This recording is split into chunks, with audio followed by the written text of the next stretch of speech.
and welcome to Just One More Cookie, a podcast about two sisters' journeys toward complete health and wellness.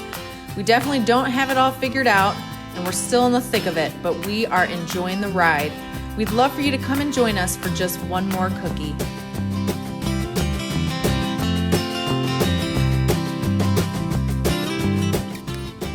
Hi, friends. Welcome to another episode of Just One More Cookie. I'm Abby.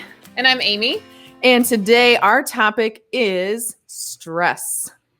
Yeah, I feel like we should expose ourselves by saying we both just woke up from a stress-induced nap.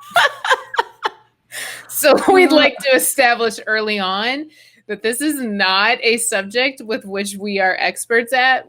And me and Abigail were talking about this anyways. Like everything that we are bringing, we are not saying we have overcome this. Everything that we talk about, we're in the thick of it. We're still doing it just like you guys. So yeah, if we have sleepy tired eyes and even sleepy tired man voice, it's because we were supposed to record this 2 hours ago, and then we both called each other like, I just woke up from this epic 2 hour nap. Actually, that's what Abigail said.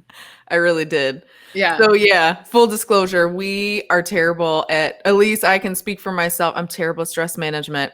So we will be, preaching to ourselves more than we are to you. So hopefully this will help us, even if it doesn't help some of you. Hopefully we'll take away some nuggets that we can put into practice, because this is a really big deal. And it's something that I know pretty much everybody struggles with. And I feel like the more we live, the more stressed we become. It doesn't seem like it gets any easier. So let's get into it. I know last week we were going to, when we did our Let's Get Physical episode, we were going to look up all the science behind it. And then we said, forget it. But for this one, since as we already established, we are not experts at all, we thought we would look up some stats. Yeah. Because there are a lot of scientific things that we found, which, by the way, I'm sure you could find if you Google it, but we've made it easier for you and compiled it all here as easy access. But we found a whole bunch of scientific evidence about the detriment of stress and what happens to your body if you do not address it and if you don't take care of yourself. So with that, take it away, Amy. What's our first thing that we found? Yeah, so this is like super interesting because I think that stress is like this this aspect of the weight loss journey that we don't address because you can't see it. And for so many of us, we have lived in stress for so long, we don't even realize how much it's impacting us. So I was just looking up like what stress is connected to as far as our health. And this is going to go so far beyond just weight loss. This is going to go to your daily well-being. So stress can be responsible for headaches, heartburn, rapid breathing, risk of heart attack, high blood sugar, increased depression, insomnia, weakened immune system, fertility problems, missed periods if you're a woman, erectile dysfunction if you're a man, stomach ache, low sex drive, tense muscles. And those were just like the highlighted symptoms that they said long-term stress that's not addressed can result in a lot of these illnesses. And sometimes these illnesses, we don't even attach to our stress. We're like looking for something else, right? Like, why do I have chronic headaches? Why am I always depressed? Why do I have high blood pressure? And a lot of that can just be stress. Mm-hmm. Yeah, I think that list was crazy about how many things it affects. And then I was even thinking that we really do downplay stress so much because a lot of us, which by the way, statistics, 70% of adults say that they feel stress every day. That's not once in a while or when I get busy at work or when my kids are getting on my nerves or when I'm having fights with my significant other every single day. So it's become a part of our daily lives. So we don't realize it and we don't recognize when it is causing these health problems. I thought that was crazy and really eye-opening that, hey, this is an issue. It's going to affect not just my mind, and it's not just going to make me feel terrible. It's going to actually physically affect me. So I thought that statistic was really crazy. Yeah. So from the standpoint of what happens in our body, and I'm sure that you all have heard the term fight or flight. I remember the very few things in science. This is probably one thing that I remember. So fight or flight, which is also called survival mode, which I think that is so interesting. The article I read said that most of us live in survival mode, that we're always trying to survive because your body is made to protect you, right? So when your body starts to feel like it's stress, right? There is a stressful situation that's requiring more energy from you to tackle. Your body will start to go into the fight or flight mode, and it will make your body will begin to feel like you are using up calories to deal with your stress, right? Because your heart rate's increasing. It's almost like the same thing that happens to your body when you're exercising. Only here's the catch. When you're exercising, you're actually burning calories and releasing endorphins. But when you're stressed, you are not burning calories and you're releasing something called cortisol, which I don't know if you all have heard of cortisol. Now, I know the term of it, but when I really got down to it, cortisol is like that thing wreaks havoc on your body. Because and what happens is when you're in fight or flight mode, what your body keeps doing, just like if I'm exercising, my body will keep releasing endorphins. If I stay in fight or flight mode, like if I keep telling my body, I'm stressed, I need to get this done, and the body will say, okay, we'll keep you energized, we'll keep that energy up, and the body will just keep releasing this cortisol into your body. And then what happens is that your body will then believe that now you need to eat more food because it's like, whoa, we just had a workout. You just burned so many calories when you haven't. So now that the cortisol is released, now you're going to start craving food and you could get hungrier. And cortisol doesn't make you crave green beans, which does anybody ever crave green beans? I know, but how convenient. Now, I'm trying to think if you've ever been stressed and you think, whoa, could just use a leafy green salad, you know? And it's like, there's a reason for that because cortisol doesn't push you to crave really healthy food. Cortisol pushes you to crave sugary, usually high calorie, low substance food. Abigail, and you have more information on cortisol, so tell us about this. So your stress hormone rises. It causes higher insulin levels. Blood sugar drops. You crave sugary, fatty foods. And that's why it craves it, because those comfort foods, they actually release the chemicals into your body that make us feel better. So it kind of, this is kind of eye-opening with stress. We talked about it when we did our emotional eating episode. So this was really eye-opening that our bodies, it's not just we're stressed, emotional eating because we're so stressed out. Our bodies are physically telling us, because of the chemistry, the chemical reactions that are going on in our body, it's telling us, I need some sugar. I really need a piece of cake right now. And of course, when we're stressed, we also usually are emotional. So then that's a double whammy. And then we're going to the vegan bakery, Amy. Yeah. It's like in Princess Bride at the beginning when Wesley when the girl keeps telling Wesley all this stuff to do because she's trying to make him mad. And Wesley just keeps saying, as you wish. So it's like your body becomes Wesley. It's like anything your body tells you under that circumstance, it's like you don't even fight it because you're so stressed. So your body's like, cake. And you're like, as you wish. Whatever. By the way, let me tell you. So this is kind of a sidebar, but Facebook, they have all the ads that go through, and I swear there's somebody there that's very creepy. They know me. Oh, they're listening to you. They are listening. So I keep getting this ad that when I go through my feed, and it's for these really fancy bakeries like all across the country. And there's this one, I think it's called Ooey Gooey Cookie or something with gooey. And they have a picture of it. And you can buy, I think like half a dozen or a dozen. You buy them by the half dozen.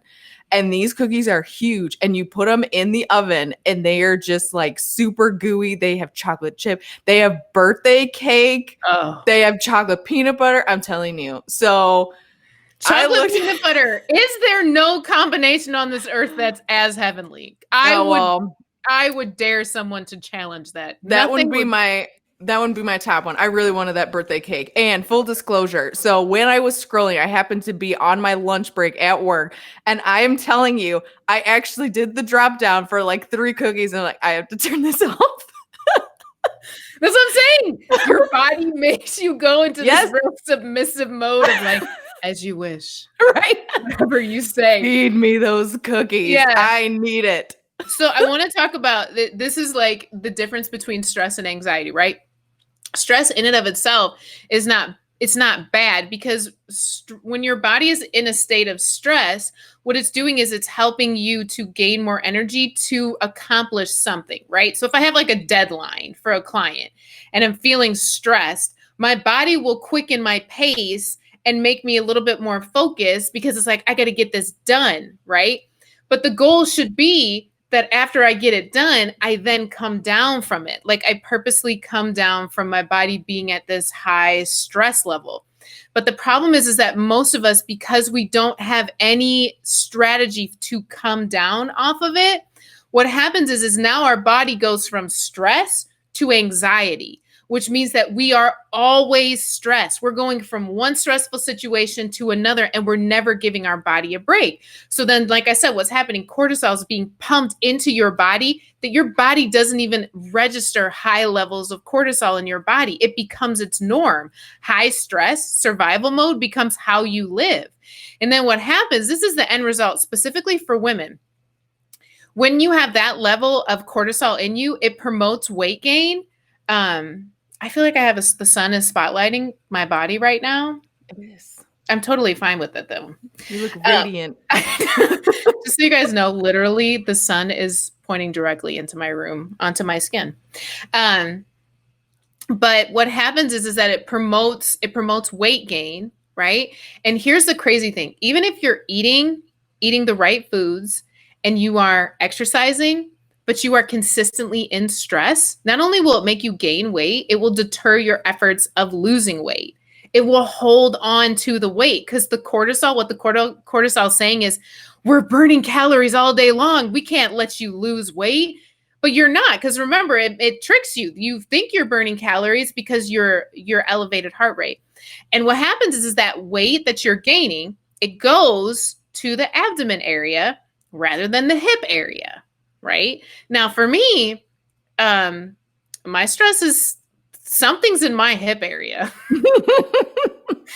If it's not, something goes there a lot. I don't know what it is. I need to research, because when I read that, I was like, wait, like I have a lot in my hips though.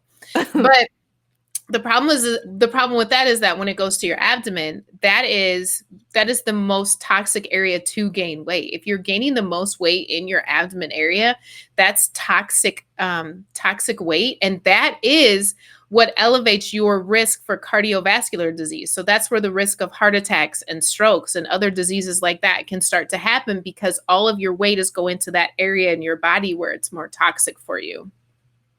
Yeah. That's crazy. And that is super frustrating when you said that you're working out and your body is telling you, we need those extra calories. Sorry, we're not going to burn them off. And you're like, seriously? I did all that work for nothing. And your body says, yeah, sorry, deal with it.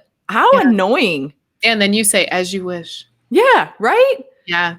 And we talked about this a couple of times, how when we get on the scale and we gain and we just want to punch somebody, it's like, if you could just punch not yourself, but that part of your body that's saying, well, too bad, you just worked out, but you're stressed out, so you're not losing anything. And you just want to punch that person. Yeah.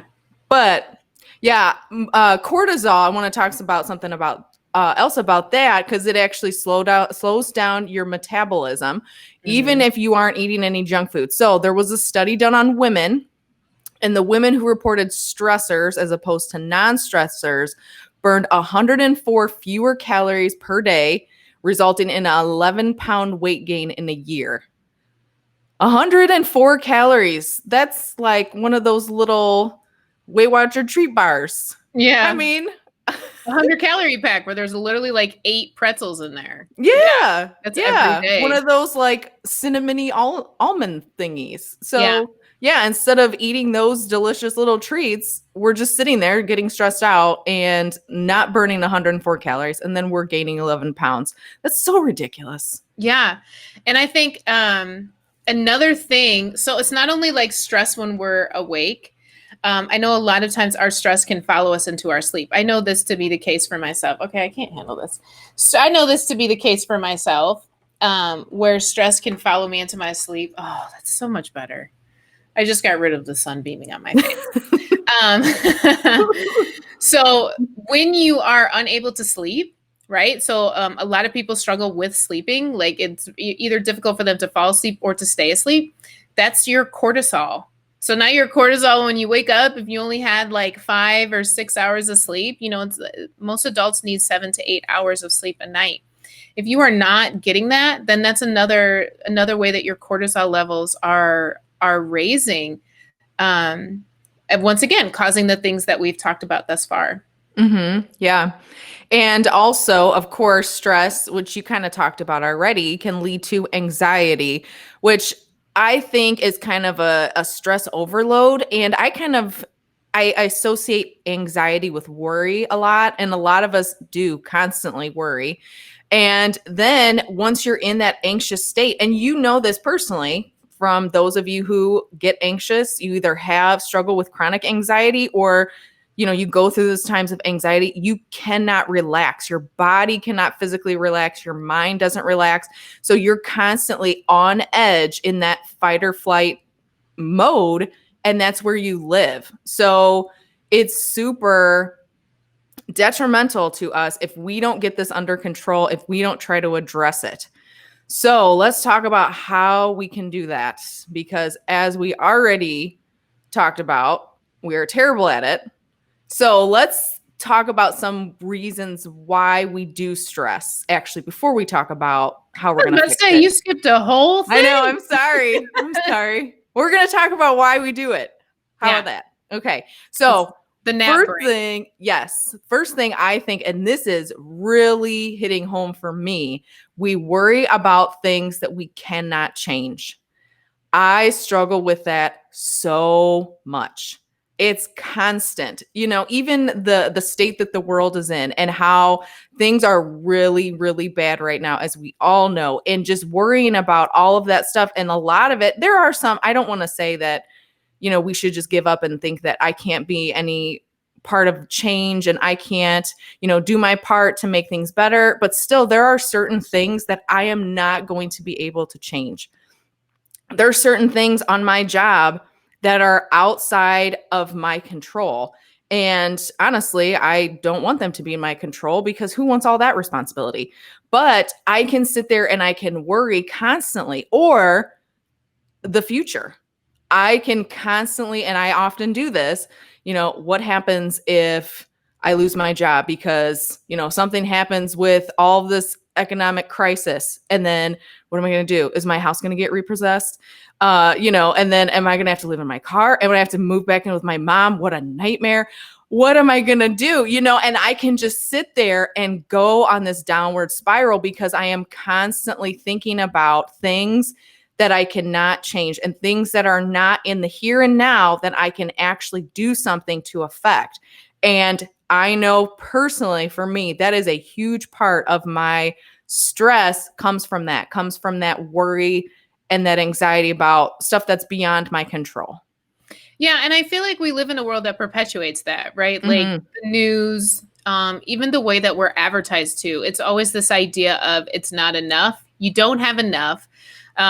Life could always be better. You're not doing it good enough. So it's like worry is incorporated into like what we feed ourselves as far as news is concerned and like conversations we get in and the things that we're exposed to. It's doomsday and, it can get us into this constant stream of thought about things that we have no control over. Like I can Right. sit here and they just released this thing about hurricane season this year and how it's supposed to be the worst, right? And that thought process just has me so drained already. But I can't control hurricanes, even though Mhm. people think that we can control them. Somebody said the Trump administration is shooting things into the sky and making us have hurricanes.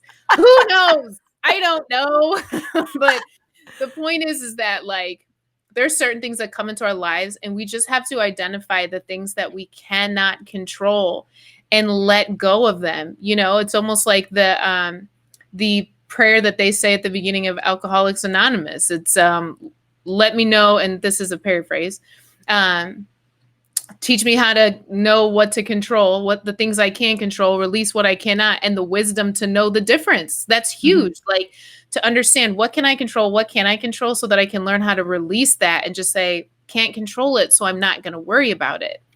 Um, I think another reason that we stress is that we connect our value to what we do.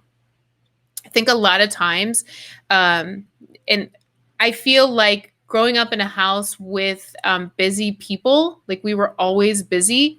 And if you're not busy doing something, then something is wrong with you. You know, like you got to be out, you got to be doing. You know, it's almost like we equate our doing with our value. So it's like we'll put so much on our plate or we'll continuously go until we're exhausted because that's how we feel we get value.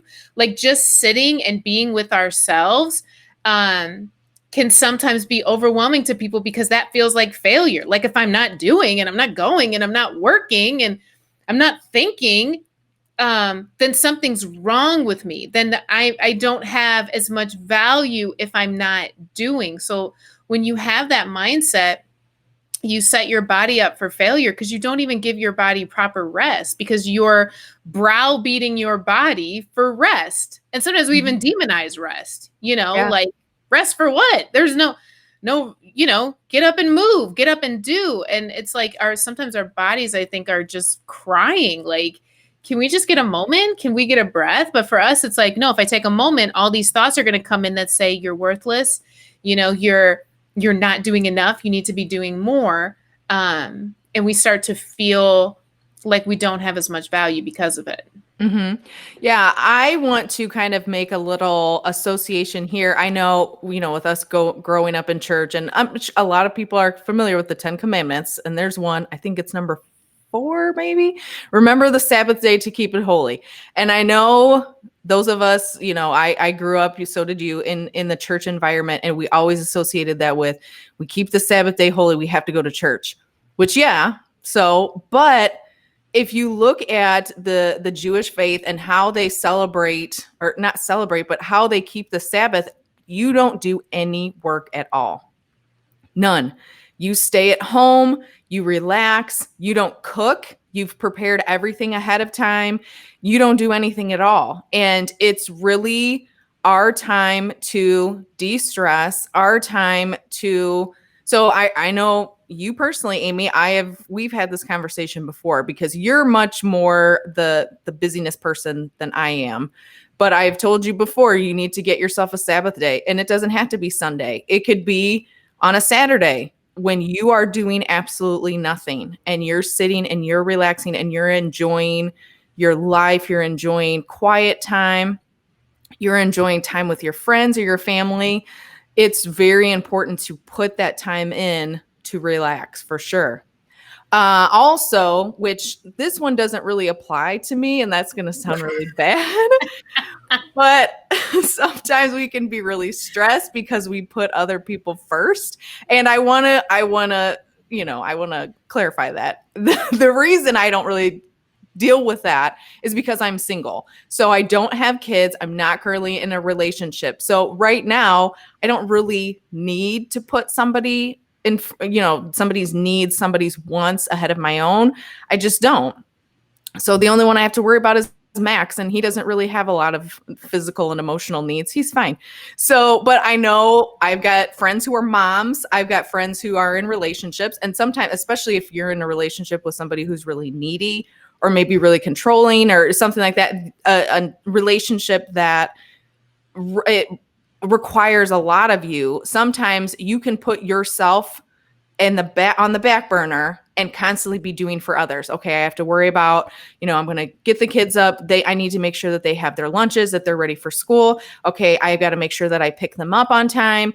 We've got to work on their homework. I got to make sure that I have dinner ready for my husband. I got to make sure that, everybody's getting their showers, they're getting to bed. And then you fall into bed and you're exhausted because you've done nothing for yourself. You've not made time to, do your daily workout. You've not made time to maybe sit and read for a while and just be by yourself. And I think that a lot of times that's a reason why people do struggle, especially moms. It's a huge, especially the younger that your kids are. I know that there is a lot of stress in that area in putting people in front of yourself. Yeah. And I feel like it is it is depicted as the sacrificial way, like you're supposed to, like it's selfish for you to put yourself first. That's kind of the mentality. But I want to paint this picture when you are not putting the needs, your mental, physical, and emotional needs first, when your needs don't come first, what happens is that you are bringing a part of yourself to the table in everything. So that the people in your life that love you only get a half rated version of you, or they get the frustrated, tired, exhausted version of you. And a lot of times for people, that's not the prettiest version. If you're meeting my needs first, but you're rude and it's you're unkind and you're short-tempered, you're not doing me any favors. You know what I mean? Like you're creating stress in my life. And I think a lot of times we think that putting everybody else's needs before ours is the noble thing to do, when really the noble thing to do is draw boundaries in your own life and say no when you need to. And you're right, this is 100% me. I am still in recovery, yes person. Yes was all I said. And I remember there was like a time in my life where I was working in Tennessee, so I was a teacher. I was a high school English teacher. So I would teach. I'd have to get up at like 5 a.m. and I would go teach, and I would teach all day. And for some reason, and I taught freshmen, and that age is a very interesting, rambunctious age. But I also always taught kids that were struggling academically, and that presents a lot of behavior problems. So it was like the minute, and this is like it from the standpoint of being a parent too. It's like you always have to be on, because they're always plotting. So the minute the bell rings, it's like I'm watching everybody. Like, sit down, don't touch that person, don't move, get your pencil out. I told you to get your pencil out. Where's your paper? Don't do that. Don't say that. Are you crying? Stop crying. And it was just like this constant, like you're always on. And then like I couldn't even turn my back. I couldn't even write. Like I'd turn to like write on the whiteboard, and I would like write a letter, and I'd like turn back around. And I'd write another one, turn back around. Like what are you plotting? What are you doing? It was like this constant on. And then I started doing the after school program. Why? Because somebody asked me. And in my mind, I was like, oh, you asked me. That must mean that you think I'm capable. And if I say no, I'll disappoint you. And you won't think I'm capable. So of course I'll stay after school until 6 p.m. every day. And then once again, the after school program was kids who had failed their regular class because they screwed around all the time. That was like the 90%. The other 10% were just other issues. So they were coming to like make up credits, and then all the kids after school for sports. So I'm like responsible for the bodies of children after the bell rings. So I had to like lock it down. So now it's like even more like when I took over the after school program, I shut down the cookie program because the cooking class kids were staying after school to cook cookies for the bad kids and just walking around the school. And I was like, cookie operation shut down. Get in here by 3 p.m. You're not here. Door locked. Oh, your parents here to yell at me. Where are they at? So it was like another 2.5 hours of just being on. then after that, it was like, well, of course I have to work out, because if I don't work out and I go home, I'm going to hate myself. Now we're in this, you're in bed, you lazy sloth. So then it's time to work out. And then a lot of times I would be involved in something at my church. There was always something. There was a Bible study, there was a women's group, there was a small group, there was a community outreach. And of course, if I was asked to do that, I can't say no to that, because then I'm saying no to God Almighty, you know? So then it's like, I have to say yes to that. So I remember one time I'm on the phone with my mom, I'm driving home, and I just finished a workout. I had no food in my house and I was starving, and I also needed to shower. So I either needed to go home and shower, or I needed to grocery shop just dirty. And I called my mom, and it was raining, and I pulled the car over and I was weeping uncontrollably. And, the first thing my mom thought was I was dead or I was Oh. dying, right? Like, you're dying. Did you get in a car accident? I'm like, no. I have to preface any time that I call her crying, as soon as she picks up, I'm okay. I'm just crying. I'm having a breakdown. Yeah. Because I've called her before, like, Mom, what's wrong? What Are you happened? dying? What happened? So I'm calling her and I'm talking, and she's like, what's wrong? And I was like, I am so hungry. And she's like, go to the grocery store. I was like, I have no energy and I need to shower. She's like, take a shower. I can't even get out of my car. I'm just sitting here. And I'm like literally weeping. And of course, mom is like freaking out. And she's upset. She's like, you commit too much and you got to say no. And it was such a foreign concept for me, because it was like any free time meant time for me to put somebody else's priorities before mine, right? Even like from the standpoint of being single, if someone invites me to a birthday party or someone invites me to their house, it's like this stress of like, I have to say yes to everything. So I overcommit. Everybody else's needs is first, and then I get addicted to the busyness. It's almost like the energy, like we talked about before, that energy that hits me and the cortisol. It's like my body was addicted to that. It didn't know what silence was, because for me, and this is a big one, silence was scary. Like if somebody were to say, Amy, just relax at home, I would not be doing anything. I would be watching a movie. And then in the back of my mind, I would be thinking, you're failing. Everybody else in life is doing something and they're achieving, and you're sitting in here failing. And especially from the concept of an entrepreneur, if you're not building your business is dying. Or if you're not working, everybody else outwork everyone 24/7. So like silence was scary, to the point of like really being with myself and being okay. Just being with myself was scary. So not only did overcommitting overwhelm me, but it also fed my addiction to just be busy. Mm-hmm. Yeah. And with that, kind of, this is going to segue nicely into our next point. When we are stressed, one reason why we are, and reason why we don't deal with it, is that we don't get to the core of why we feel that way.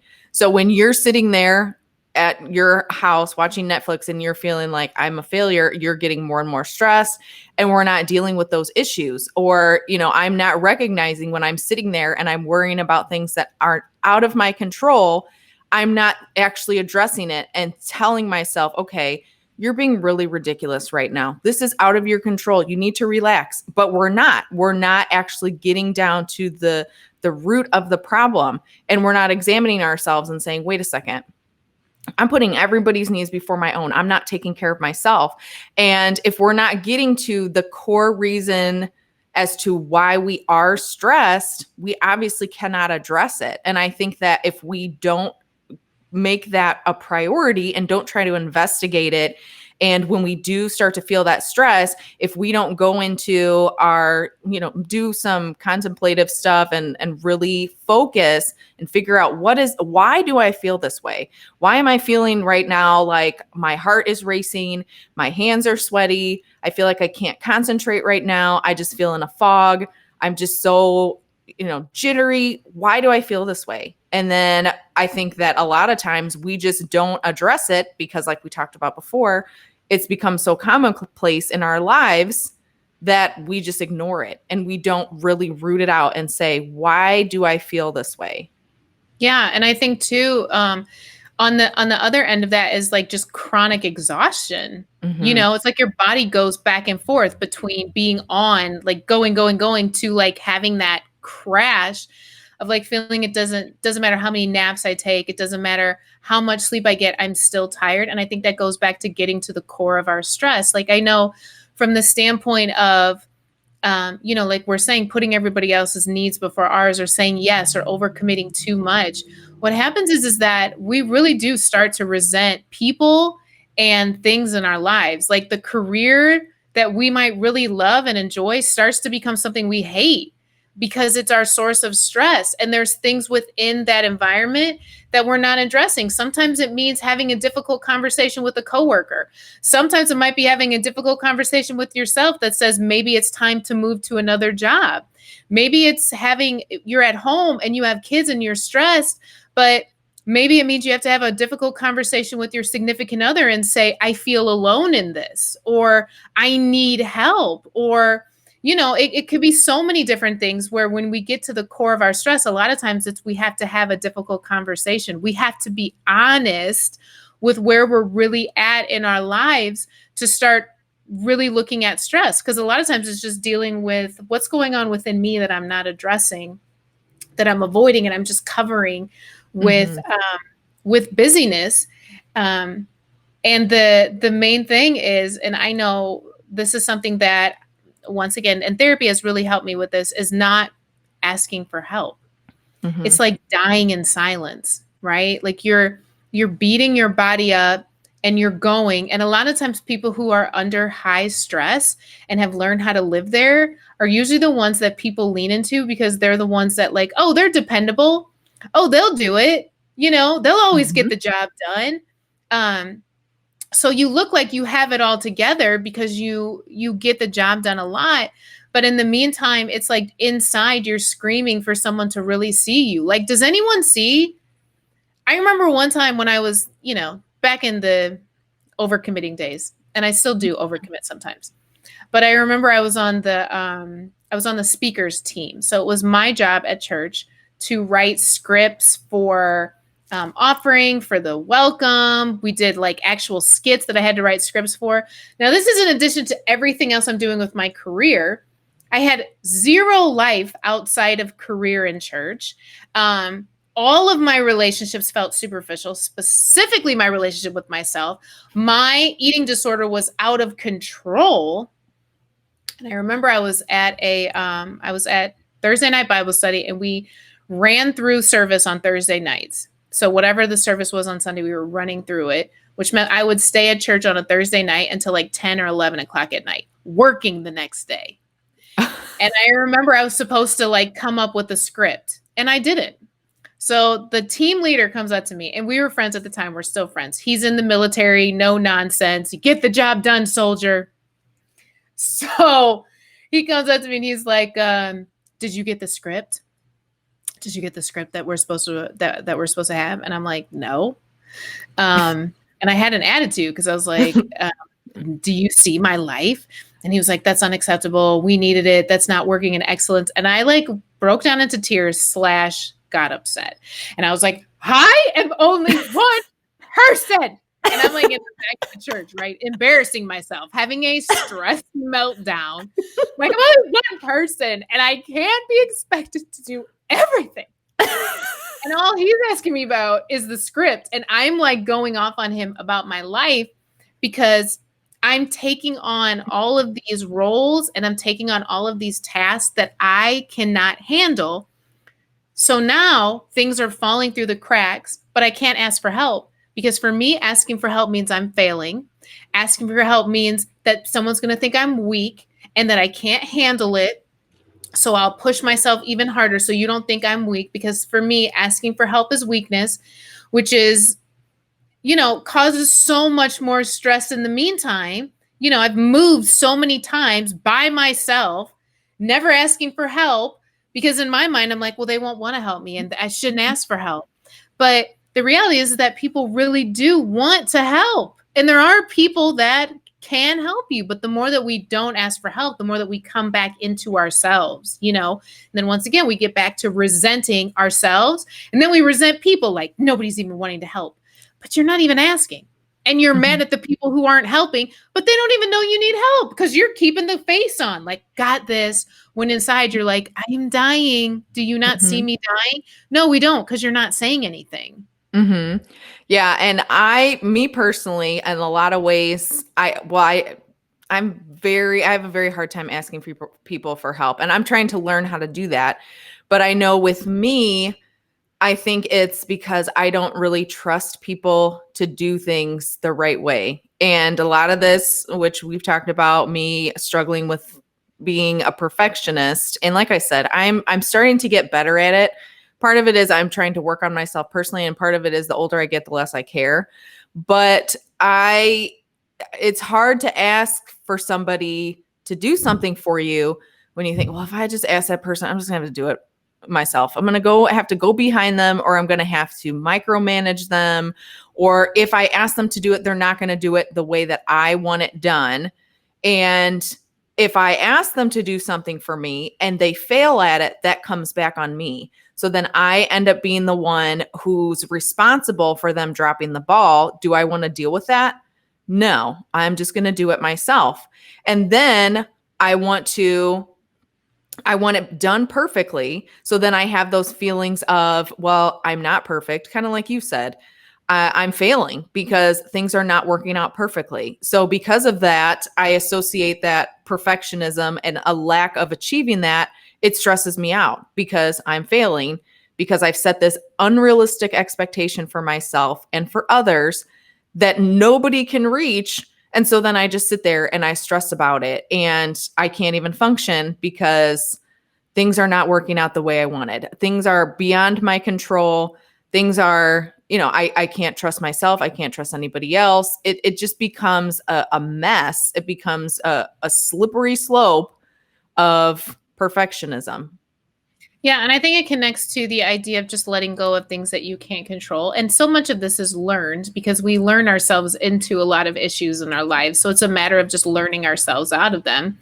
I remember when I used to teach and I would take days off, and I would spend an hour writing the sub plans because I wanted to make sure that my kids operated the same way when I was there. So I would be so specific: do this, don't let them do, because I was thinking, how are they going to lie and manipulate this sub? Okay, so don't let this person do this. They're not allowed to just get up and walk around. And then this person, make sure. I mean, I was so specific because I wanted it to go well. I wanted it to be how it was when I was there, just with a different body. Because in my mind, I was like, y'all are about to get off over me. You're gonna do what I said. This is gonna be we're gonna learn. You're gonna learn everything. Then I come back and I would, start the day, and I would first of all look at the plans, and they would have not collected anything I told them to collect. And this was more times than not. And the kids would come in and they'd be like, Miss Kochek, you wouldn't believe what the sub did. We all just kind of sat around and talked. And this kid, he just threw stuff at the board. And one kid punched another kid. And it would be like all of this stuff coming at me, right? And I'm enraged. I'm like, how dare they? So then I realized, you know what? I'm getting paid whether I'm here or not on this day that I'm taking off. And the person who's taking over this class, I don't care. They can handle it. So I started doing sub plans that literally took me 5 minutes. And the essence is, I don't care what they do. Don't let them kill each other, and make sure everyone stays alive.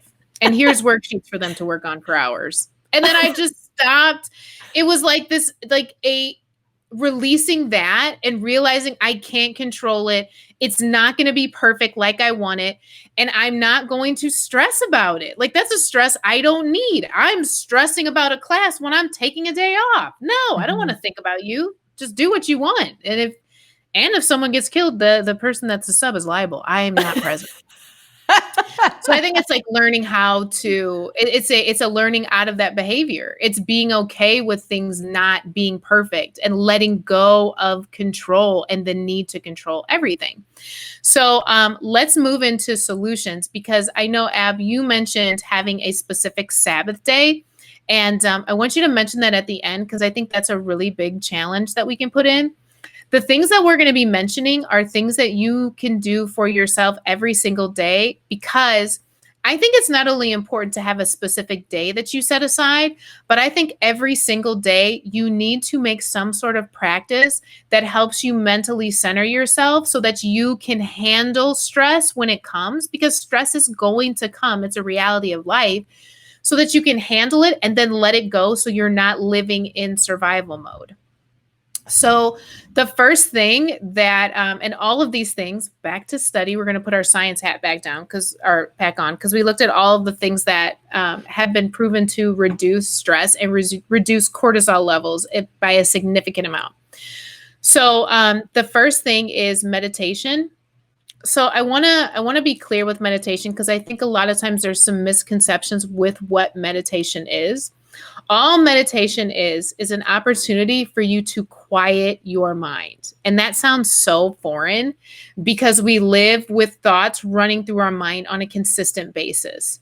So what it's doing is it's giving you a specific purposeful amount of time for you to shut your mind down just for a minute, to give your brain a break. Because even when we're sleeping, sometimes our brain can be going like crazy.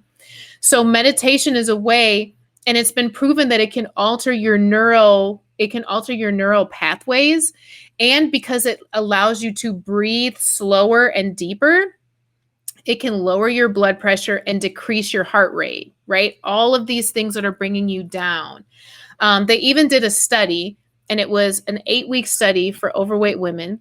And it was a stress management program, right? So they didn't focus on like high intensity interval training or any like rough, hardcore exercise. All they did was they worked on deep breathing and muscle relaxation underneath the umbrella of meditation. And on average, all of them in 8 weeks had lost an average of 9.7 pounds. Wow. In 8 weeks, right? And this is just from deep breathing. And meditation is it can be a difficult practice at first, because it's something we're not used to. So a lot of times I go on YouTube and I just type in guided meditation. And a lot of the guided meditations, you can start really short. Like you can start just doing in the mornings, a 5-minute guided meditation where they're just getting you into the state of breathing slower and just quieting your mind. That's it. Like controlling your thoughts, giving your mind a break. You can start with 5 minutes. I try to do at least 20 minutes a day, and I've been able to gradually get better to where I don't even need guided meditation, where I can just sit and close my eyes and deep breathe and let my mind have a break so it doesn't wander and I'm not worrying. But you will be surprised at how much your day can shift, and even how much the start of your day can be jump started in calm.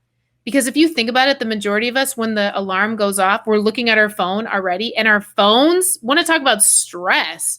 The things that you're just looking at on social media can bring you automatic stress, and it's like flashing, right? I got to get here. I got to go here. So it's like you're moving really fast. So if you create a space and time in the morning where it's just for you, this is where putting yourself first comes into play, right? I wake up in the morning and I determine to put myself first by making sure that I'm giving space for my brain to take a break and to breathe. Yes. Another thing that we can do, which relates really closely with this, you can, or I shouldn't say you should, but another thing that you can do is pray or do some affirmations. So, and that's going to look different for everybody. So, and I think that it needs to look different for everybody, because everybody is different. Even when you're praying, my personality is completely different than, other people. So the way that I relate to God is going to be different than people that I know relate to God. So they're just like when I have conversations with other people, I don't relate to other people the same way as Amy would relate to other people. Our relationships are different because we are different people.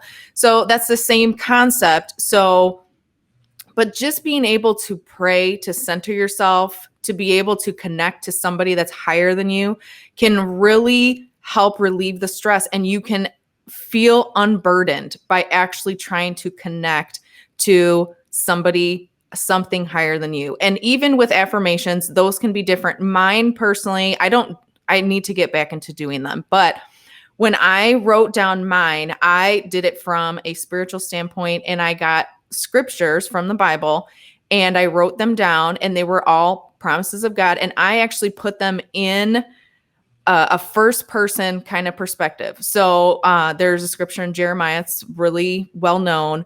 I know the plans I have for you. They're thoughts of peace, to bring you to an expected end, not to harm you. So then when I wrote it down as if the scripture was talking about me. So God has plans for me. They're to bring me peace. They're not to harm me. They're to bring me to an expected end. And then I think when you do these affirmation, it is very important for you to speak them out loud, because there have been studies that, and I'm just, I don't know what these studies are. I just remember them from in the past. So We I don't could need just your be references. making it up. We but believe you. yes, believe me, I'm very believable.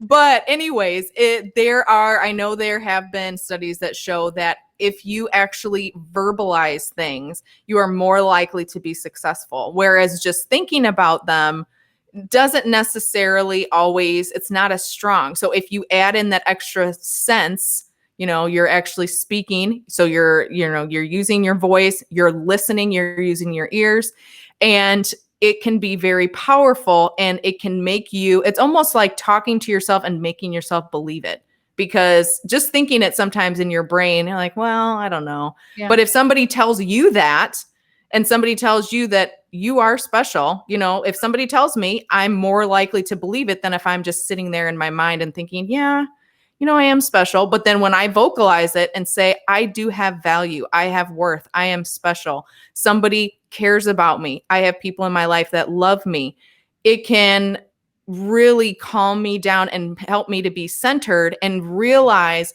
that the things that I'm stressed about, they're not as important as I thought they were, because it gives me some perspective.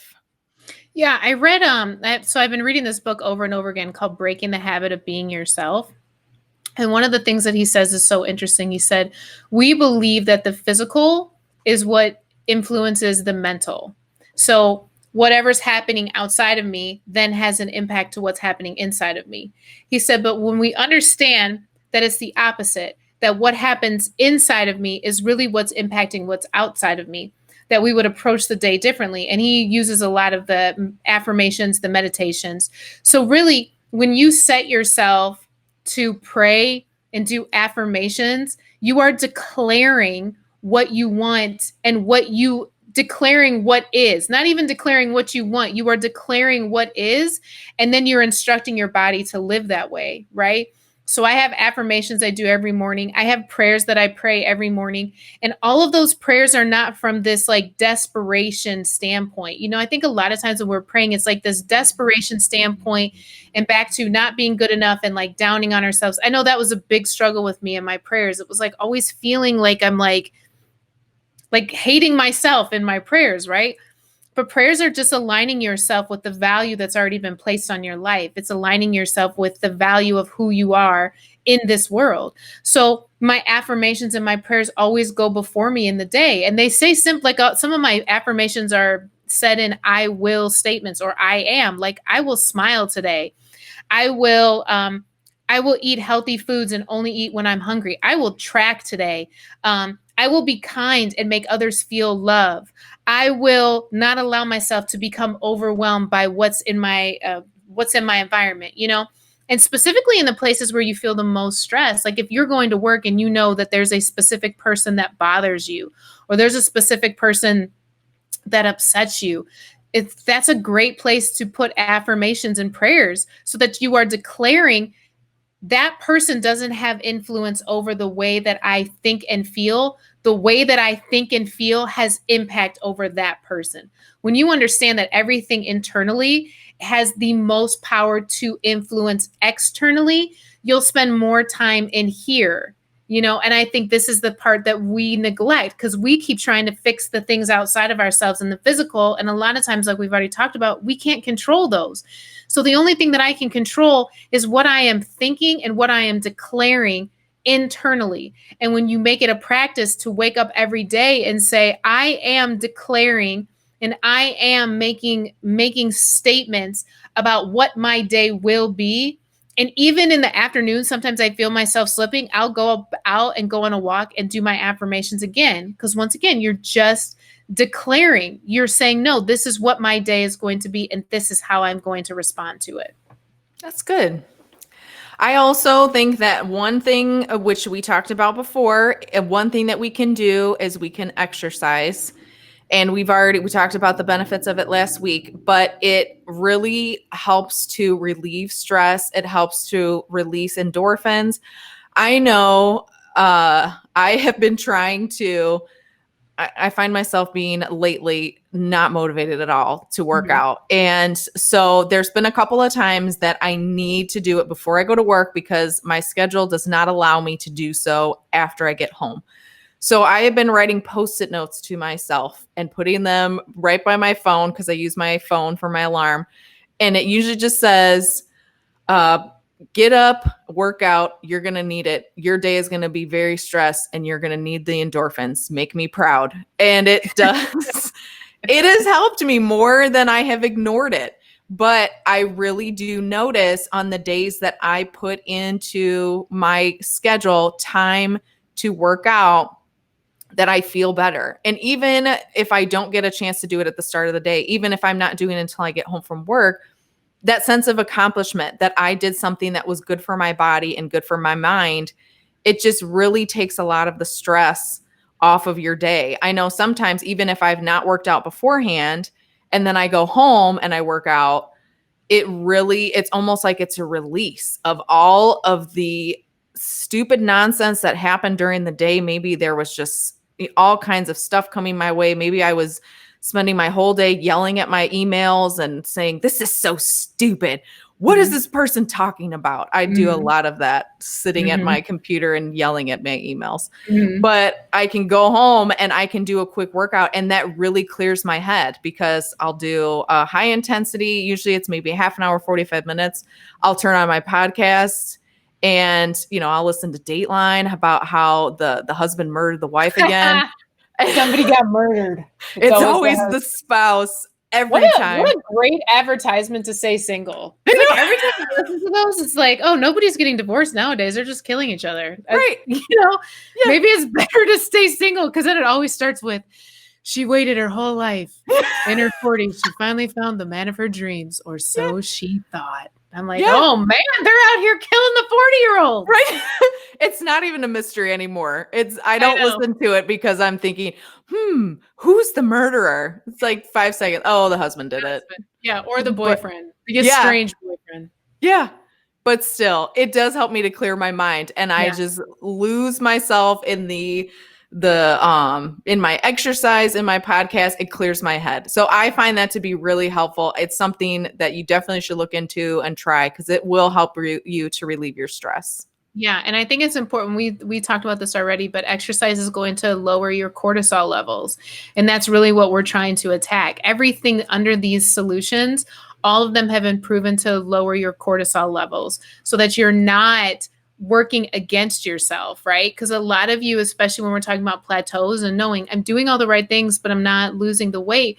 Well, let's look at what are you doing with your stress? Like, how are you handling that? We get that you're working on your physical body, but what are you doing with your mental and emotional body? So that's what exercise really is good for. And the science is showing that it can just be 30 minutes.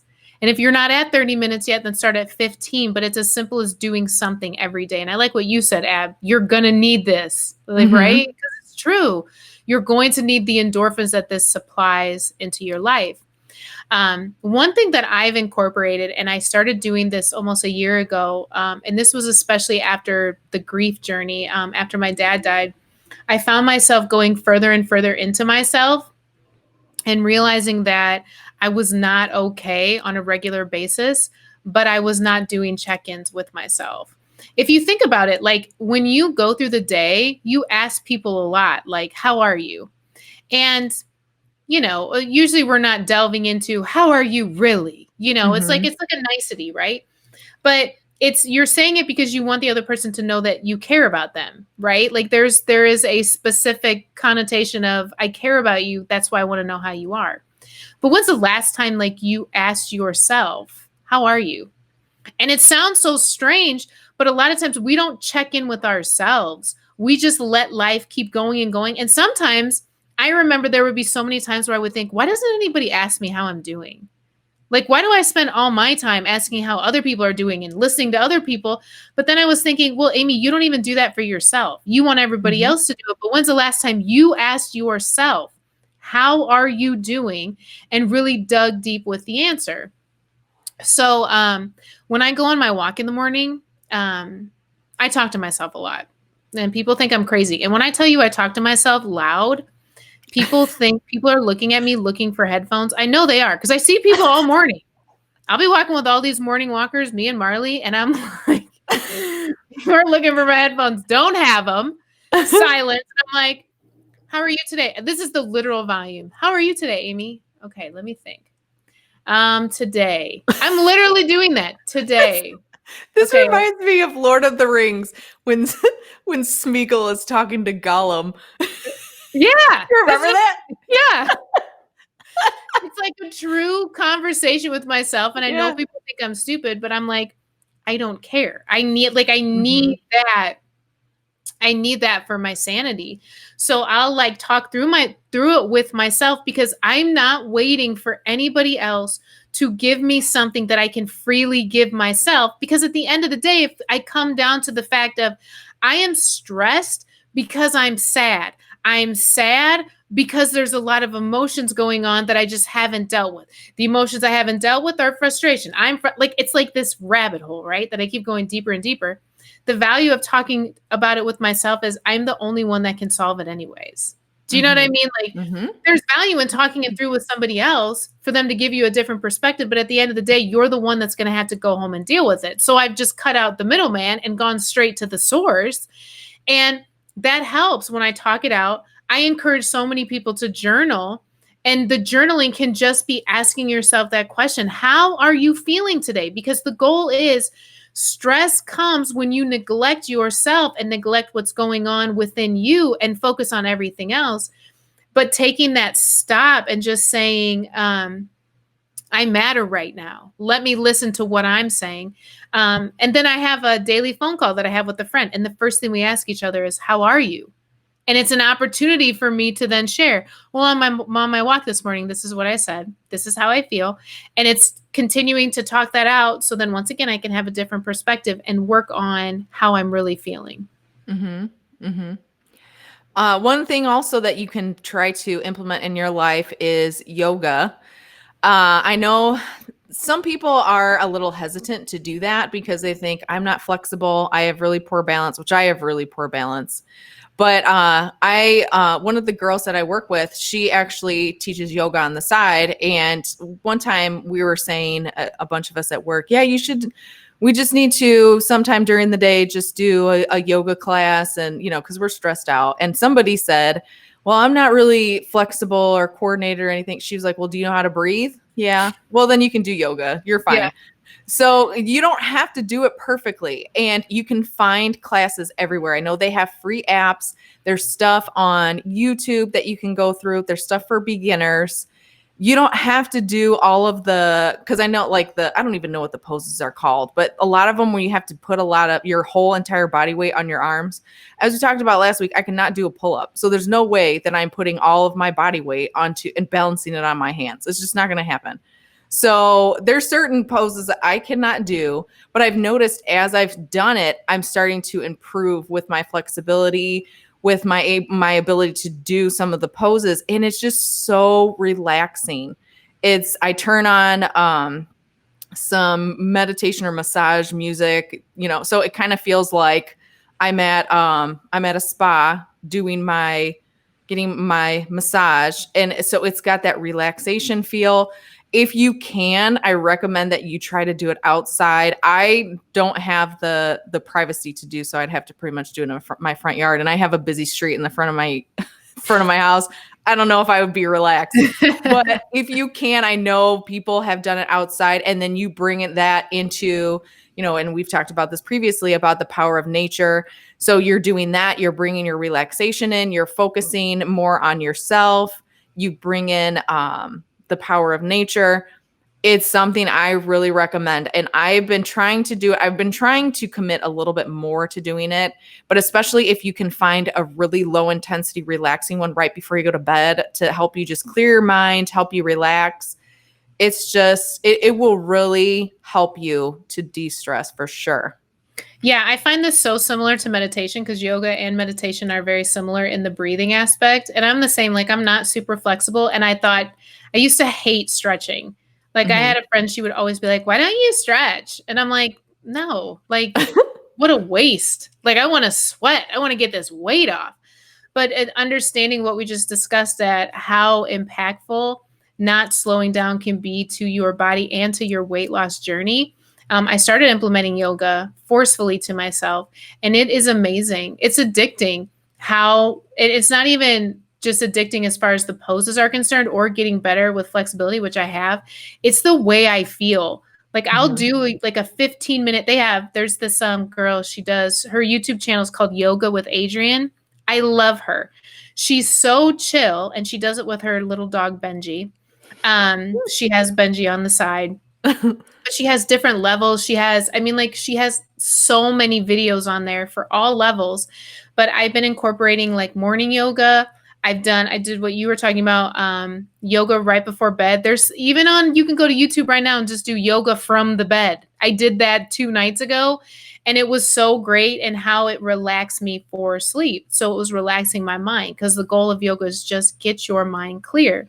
And since we're talking about sleep, that is another way to lower your cortisol levels and lower your stress. Now, for specifically people who might be suffering from insomnia, or it takes you a long time to really sleep, there's some different ways that you can attack this, but understanding the importance of sleep, but also understanding the importance of preparing for sleep. I think sometimes we think that we can go, go, go. And then the minute that it's time to go to sleep, that we can just lay our heads down and we're going to go to sleep. Not realizing that if you are watching TV right before sleep, if you're on your phone, if you've been doing work right before sleep, even if you like exercise right before sleep, all of those things can impact your internal chemistry. So doing things before sleep time that is already bringing your heart rate down. So that can be yoga, meditation, that can be doing some deep breathing, some stretching, some leisure reading, like anything that you can do to like bring yourself down, and understanding the importance of, it's unacceptable for me to be okay with 4 to 5 hours of sleep. Mhm. So I had to incorporate something that's going to make me as successful as possible to fall asleep and then to stay asleep. Mhm. I was actually listening to a podcast a couple months ago, and they were interviewing this scientist who had written a book about sleep. And she was basically saying how we're all killing ourselves because we're not sleeping. And she gave some practical tips, and she was saying you have to make a routine of it. So your body becomes aware and knows, okay, now I'm going to go to sleep. It's just the same thing as, our bodies naturally get tired and fall asleep when it gets dark outside. And it automatically, when the sun comes up, our bodies start to wake up. So our bodies know, so we need to make sure that we're creating a habit. So like you said, Amy, turning off screens an hour before bed. They have done a bunch of studies that show that having all of those LED lights and all the lights in your eyes, it tricks your body into thinking it's still light outside. It's still sunny. I'm not supposed to go to bed yet. So turning those off an hour before bed. She said that you need to create a good sleep environment. So that means, getting it as dark as you can, maybe put on some white noise in the background, whether it's a fan or if you turn on like ocean sounds or something like that. Maybe you take a shower every night and do it like right before you go to bed. So it's a nice warm shower. You get into nice fresh pajamas, get into your crisp, clean sheets in your bed and relax. If you are going to read, I think reading is a really great thing that does help me fall asleep. Although I do an e-reader all the time. I don't read physical books. So what I've done is, I get the Kindle Paperwhite. So it's kind of like, it doesn't have the LED background, or, you can turn it on night mode and bring stuff down. You can do things that are going to relax your body. Because like you said, as soon as you get into the bed, your body's not ready to go to sleep. And you'll sit there and you'll open your eyes like, okay, I'm going to try really hard to fall asleep. It doesn't work like that. It's a process, and your body has to slow down and then get to that point where, okay, I'm ready to go to sleep. Yeah.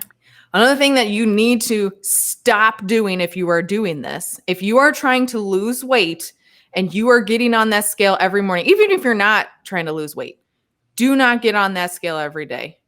I am speaking from personal experience, because within a week, I might lose 2 pounds, but day to day, I might gain 3 pounds.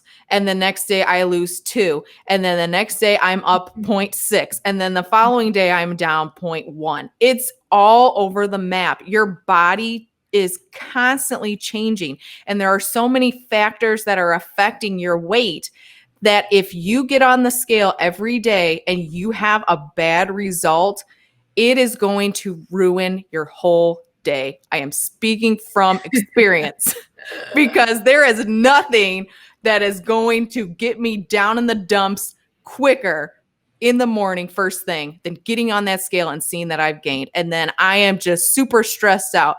Like, okay, well, now I got to make sure, okay, definitely have to work out today because now I've gained, or I'll say, well, what is the point? I just gained. I'm not even motivated to get up and work out. It is a mind game. And as we talked about before, the scale is like our abusive boyfriend, and we keep going back for more, and it keeps just punching us in the face. Mm-hmm. So we need to limit our time on the scale because it will mess with your mind. Yeah. I think have a understanding, we talked about this, that the scale is important as far as giving you some sort of number. Have a specific day that you are going to do it. Like I know my day, every Saturday I weigh, and that's just based on the program that I'm on. But the suggestion is once a week or once every 2 weeks. Mm-hmm.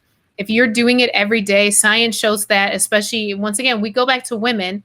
Mm-hmm. Because our weight can fluctuate a little bit more than men considering our hormones. So if you take that into account, you can be up and down 3 pounds every single day. Mm-hmm. And that is going to increase your stress, especially if you're trying to lose weight. That can make you more stressed out. And like Abigail said, it can make you go one of two ways. Either I'm going to binge and just not care, or I'm going to pull back and say, well, I'm not eating anything today. I'm starving for water fast for the next 2 days, which is so unhealthy in so many ways, So picking a day that you are going to weigh and not putting that number in front of you every day is really going to help. Mm-hmm. Yeah. Another thing that you can do that I would suggest, and I do want to preface this by saying that I am in no way a medical professional, that I am offering any sort of medical treatment or advice or anything. So my little disclaimer, I am not legally responsible for anything that you are going to do. But one thing that I have noticed that I would recommend is it might be a good idea to try some supplements. And before you do that, I would recommend that you contact some sort of medical professional, whether it be a nutritionist, whether it be a doctor. So for example, one thing, and I will say this, I know just personally from my job, we do a lot of wellness blood draws, and one of them we do offer is vitamin D. And I will tell you that It is staggering how many people are deficient in vitamin D because our main source of it is from the sun. We can also get it from nutrients from our food. But as we know, we try to limit our amount of sun exposure just because of skin cancer and those sorts of problems, and we don't want to get wrinkly. Also, we just, because of the nature of our world anymore, we are more indoors. We're in front of computers all day. We're in offices. We're inside. We're not getting out as much. Nobody's, a lot of people aren't working in the fields anymore. It's just, we are limited in the amount of time that we spend outside. So because of that, we are very deficient. And vitamin D, it is related and it affects so many things. I know it can increase your blood pressure, it can increase your blood sugar, it can lead to depression, anxiety. There's so many things that affect it if you are deficient.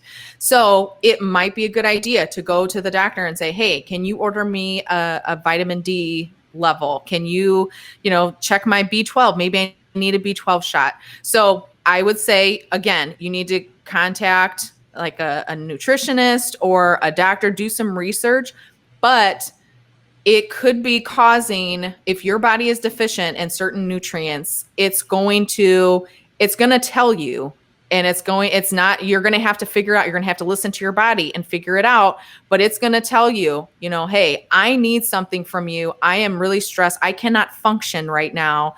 The way that you are living and the way that you are feeding me, you need to make a change. So I would suggest that you, if you are interested in it, that you do some research, because that can really be beneficial. If you get your body working the way that it needs to, you're better able, you're more equipped to handle the stressful situations that come your way. Yeah. And I think another thing, so it's the supplements that you're putting in your body. It's the food that you're feeding yourselves. One thing that I saw when I was looking over just causes of stress is caffeine, the amount of caffeine that you're putting in your body, which I think is counterintuitive, right? Because I think a lot of times we over caffeinate because we think we have to stay awake to handle the day, right? It's like, well, I'm tired, so I need more coffee.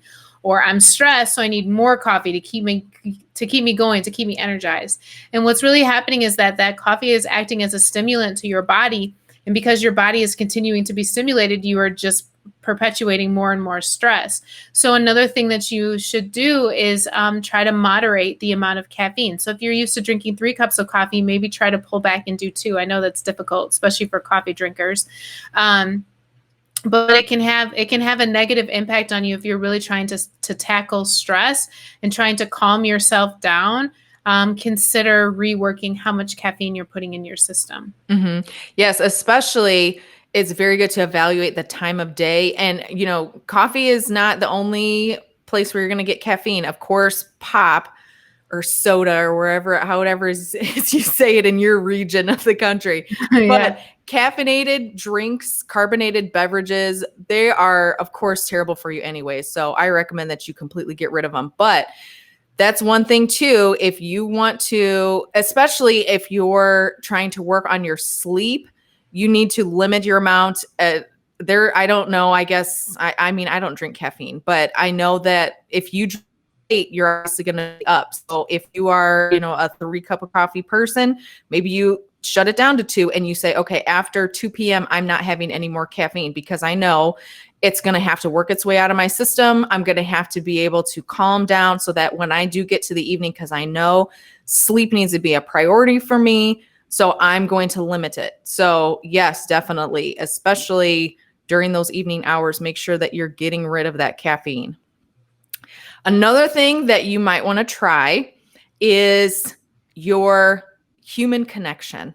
So have some fun, make some time to connect with your friends, your family, with the people that you love. Do a game night. I know those are always super fun.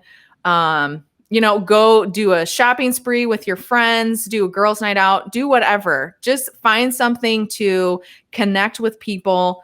I know, well, I'm not very good at this, honestly, because I am an introvert, and being extroverted, because I have to do that because of the nature of my job, being outside and interacting so much in my external world is very exhausting for me. So when I come home, I just want to be by myself. I just need to unwind.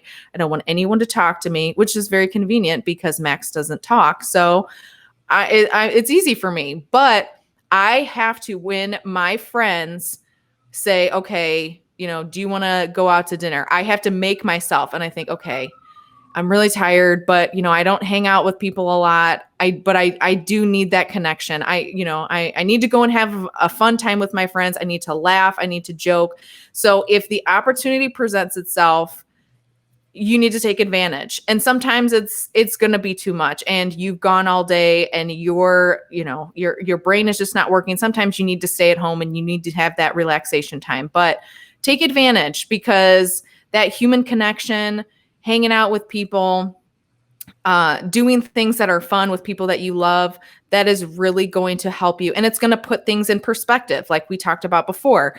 And you're going to see, this is what it's all about. This is what life is about. This is what makes life special, is connecting with these people.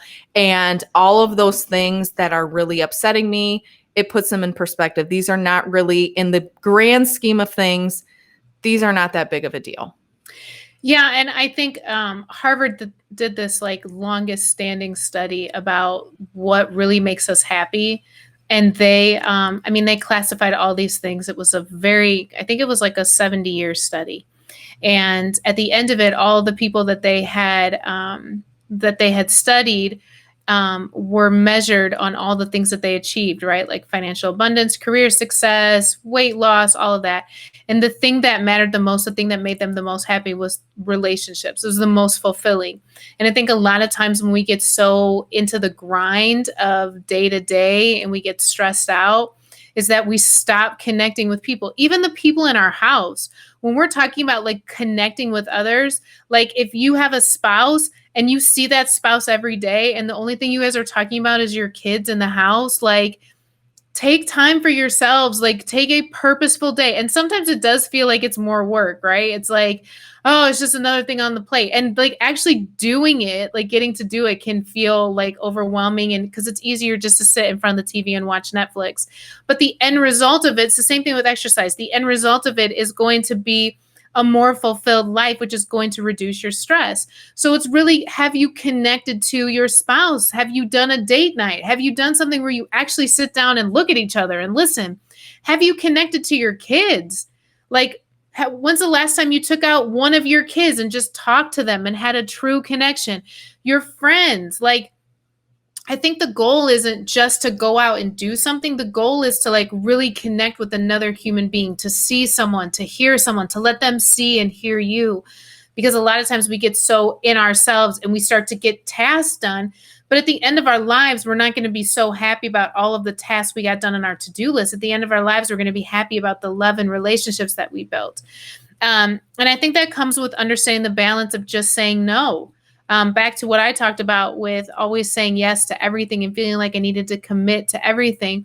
Sometimes the ability to work on things that really matter in our lives means saying no to other things that people might be really dependent on you for, right? So maybe that's something that you're involved with in church, but that sucks up so much of your time and energy. And it's not what feeds you or even feeds the people involved in that ministry anymore. Or maybe it's something that you're doing on your job that you need to say no about, or responsibilities that you've taken on that you no longer should be taking on in your life. Or it's just things that come to you every single day that are pulling at you to take your time away from the things that you really want to focus on, to the things that really fulfill you. So it's a matter of making connection a priority, but also making no a priority. When you need to say no so that you can free up your time to do the things that really do de-stress you. So if you don't have time for any of this, then you need to figure out, what do I need to say no to so that I can make time for this? Because these are important to be implementing in your life. Mm-hmm. Yeah. And I think not a lot of people, but some people find this easier than others. I know me personally, I don't have a hard time saying no to things. Mm-hmm. And so a lot of times, I know you are super a yes person. Mm-hmm. And so it's a very foreign concept to me, because sometimes we'll have conversations and you'll tell me that and I'll think, And I think I'll tell you, why did you say you were going to do that? Mhm. Well, they needed help. And I'm thinking to myself, who cares? I mean, why do you care? But yeah, it's something that it might be easier for others than it is for some, but it's something that you have to put into practice and you have to learn how to do it. Not everybody knows, and you have to be conscious of it and actually put that into practice and think, okay, I know today that there's going to be things that come up and people are going to ask me to do a lot of things and I'm going to need to prioritize. And maybe you don't have to say no right off the bat, but maybe you say, okay, I need to evaluate my schedule and see what I can do if I can fit that in. Let me get back to you. Give me a couple hours. I'll look at my schedule and then I'll let you know. But it is very important to learn how to say no. Another thing that you want to do is make time for fun. Make Mhm. time to laugh, make time to joke, get on the phone with your friend and, just act silly. Get on, turn your music on real loud and just jump around your living room, sing, do anything that's going to make you make you feel lighter, make you feel more joyful, more upbeat. So find something that you enjoy to do, something that makes you laugh, something that you enjoy, uh, tap into that inner child and get up and do something fun. That's going to really help you to relieve that stress. Yeah, and I know there's like certain events that you can get into every week. Like look at like what's going on, and it depends on where you live and how open you guys are after the pandemic. But I know that there was a time before the pandemic, like I really like to go to comedy shows or just going out. As soon as I go out and do karaoke, like once again, so, like the actual planning of it and like the getting it together, the whole time I'm thinking, I don't want to. I would just rather stay home, right?